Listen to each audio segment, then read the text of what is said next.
Hello दोस्तों, economic and financial news analysis के इस नेक्स्ट वीडियो में आपका स्वागत है। आज की इस वीडियो में हम कुछ फिनांस से रिलेटेड न्यूज़ की एनालिसिस करेंगे। आपने देखा होगा कुछ दिनों पहले तक कुछ न्यूज़ आई थी कि Mahindra finance raises 3089 crore via right issue, Axis bank raises 10,000 crore via qualified institutional placement, IndiGo raises 4,000 crore via share sales and ICICI bank raises 15,000 crore from QIP of equity share. So ये फंड रेज करने का क्या प्रोसेस है, क्यों ऑर्गेनाइजेशन फंड रेज करती है और क्या तरीका है फंड रेज करने का, इसकी एनालिसिस हम लोग मल्टी डायमेंशनल वे में करेंगे। तो सबसे पहले हम लोग ये जान लेते हैं कि what is sources of fund. तो अगर ऑर्गेनाइजेशन फंड रेज करती है, ऑर्गेनाइजेशन फंड बोरो करती है, उसे हम लोग सोर्सेज ऑफ फंड बोलते हैं। और सोर्सेज ऑफ फंड जो होता है वो लाइबिलिटी साइड, जो किसी भी कंपनी की जो बैलेंस शीट का जो लाइबिलिटी साइड होता है उसी को हम लोग सोर्सेज ऑफ फंड भी बोलते हैं। और जो एसेट साइड होता है उसको हम लोग एप्लीकेशन ऑफ फंड बोलते हैं। मैंने इससे रिलेटेड एक डिटेल वीडियो बना रखा है, आप चाहें तो हमारे इस चैनल की प्लेलिस्ट में जाकर के how to read balance sheet series को देख सकते हैं, उसमें मैंने डिटेल इसकी एनालिसिस समझाई है। अब यहाँ से हम लोग देख सकते हैं कि क्या है सोर्सेज ऑफ फंड। अब देखें, ये तीन तरीके का से कोई भी ऑर्गेनाइजेशन जो है फंड को रेज कर सकती है। आप देखें, बोरो फ्रॉम ऑनर, जिसमें जो है अगर कोई ऑर्गेनाइजेशन ऑनर से पैसा जो बोरो करती है तो उसे हम लोग कैपिटल बोलते हैं। इसमें दो टाइप्स हो जाते हैं, एक तो डायरेक्ट कंट्रीब्यूशन और दूसरा इनडायरेक्ट कंट्रीब्यूशन। डायरेक्ट कंट्रीब्यूशन में इक्विटी शेयर कैपिटल होता है और इनडायरेक्ट कंट्रीब्यूशन में रिजर्व एंड सरप्लस। अब कोई ऑर्गेनाइजेशन जो है आउटसाइडर से पैसा रेज करती है बिजनेस एक्सटेंशन के लिए तो उसे लोन बोलते हैं, जैसे बैंक वगैरह से पैसा रेज करती है। अब ये जो होता है वो करेंट लाइबिलिटीज भी हो सकता है, नॉन करेंट लाइबिलिटीज भी हो सकता है, यानी कि एक साल से कम के लिए भी पैसा बोरो कर सकती है, एक साल से ज्यादा के लिए भी पैसा बोरो कर सकती है वो ऑर्गेनाइजेशन। अब क्रेडिटर्स ये होता है कि वेंडर्स या सप्लायर्स से आप क्रेडिट बेसिस पे आप रॉ मटेरियल लें या कोई गुड्स लें या फिर पैसा भी क्रेडिट बेसिस पे आप लोन ले सकते हैं बैंक से अपने वर्किंग कैपिटल को सपोर्ट करने के लिए, तो उसे हम लोग क्रेडिटर्स। तो ये आपने देखा तीन मेथड है फंड को रेज करने का, आप ये देख सकते हैं।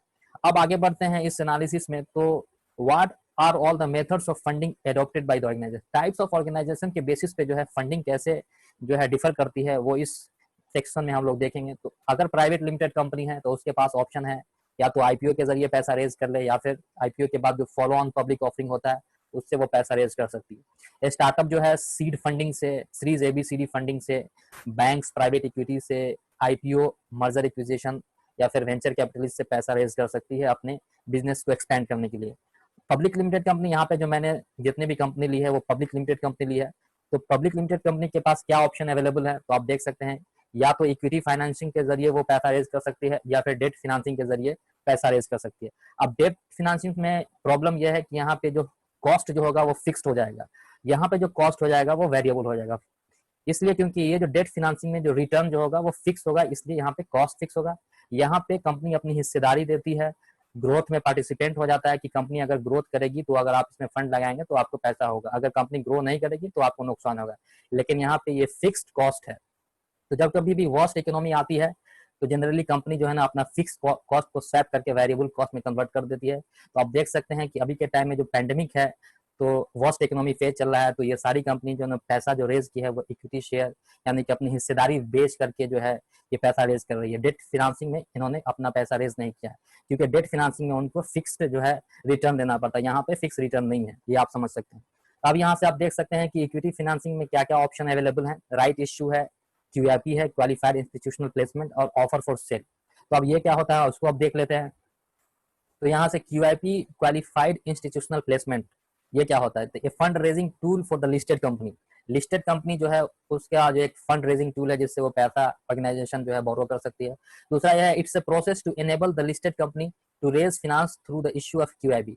क्यूआईबी के जरिए वो जो है ना पैसा जो है कोई भी लिस्टेड कंपनी रेज करती है उसको हम लोग क्यूआईपी बोलते हैं, क्वालिफाइड इंस्टीट्यूशनल प्लेसमेंट। अब ये क्यूआईबी क्या है, तो आप जो है एनएससी इंडिया की वेबसाइट के आईपीओ सेक्शन में जाकर के नया जो आईपीओ कोई भी लॉन्च करती है तो उससे आप डिटेल देख सकते हैं कि क्वालिफाइड इंस्टीट्यूशनल बायर्स की कैटेगरी में क्या क्या है। तो पहले है फॉरेन इंस्टीट्यूशनल इन्वेस्टर्स, जो बाहर के जो लोग इन्वेस्ट करते हैं, जो विदेशी जो है वो जो फॉरेन इंस्टीट्यूशनल इन्वेस्टर्स की कैटेगरी में आते हैं। फिर डोमेस्टिक फाइनेंशियल इंस्टीट्यूशन जिसमें bank, financial institution, insurance company आती है, वो इस कैटेगरी में आता है। और एक है म्यूचुअल फंड। म्यूचुअल फंड इस कैटेगरी में, और अदर्स भी कुछ लोग और आ सकते हैं। तो QIB के कैटेगरी में foreign institution investors, domestic financial institution, mutual fund वो आ सकते हैं। उसके जरिए जो है ये कंपनी पैसा रेज कर सकती है।